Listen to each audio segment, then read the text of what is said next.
Moi, j'étais contre la motion et j'ai expliqué la raison. Et je crois que mon collègue Anissé vient de dire lui-même, c'est la démocratie. Malheureusement, vous savez, moi j'ai pris la parole, j'ai dit que si on pouvait donner des cotes, le ministre Chéribé pouvait être parmi les 10 meilleurs. Je vous ai dit la raison. Il est le seul, depuis plus de 20 ans, à pu signer, à pu décrocher l'accord entre les 3 pays, la Tanzanie, le Burundi, pour le chemin de fer qui va quitter le port de Dar es Salaam jusqu'au Maniema en passant par le Sud Kivu jusqu'au Katanga. Deuxièmement, si vous parlez de transport en RDC, je les ai dit, les besoins en transport en commun pour la ville de Kinshasa, on a besoin de 5000 bus, mais aujourd'hui on a moins de 1000. Ce n'est pas le seul ministre, un simple seul ministre qui pourra décider pour ça, c'est le gouvernement. En aviation, les besoins en avion en RDC, au moins 80 avions, pour permettre à chaque province d'avoir 3 avions, un avion qui décolle le matin, l'autre à 12h, l'autre à 18h. Et tout ça, ça doit être un travail de tous les gouvernements. S'il faut s'attaquer au ministre, et vous savez, on a parlé de réduction des comptes avant-hier. On a parlé des fonds miniers. Les fonds miniers, donc les fonds pour la génération future.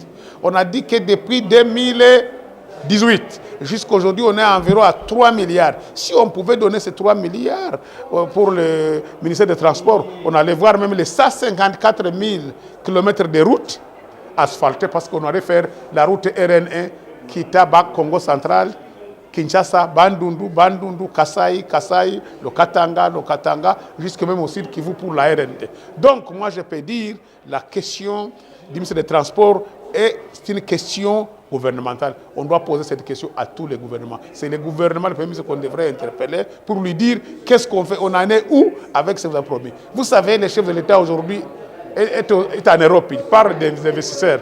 Tous ces investisseurs regardent qu'est-ce qu'on fait au Congo. Et nous, qu'est-ce que nous faisons au niveau du Parlement?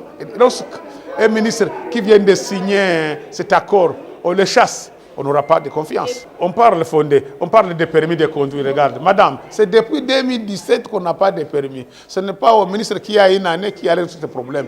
Peut-être que c'est un processus. Peut-être qu'on aurait dû l'interpeller, lui donner des remarques, mais pas dire de lui chasser. Donc je crois, à mon avis, on a été sages, tous les 500 députés.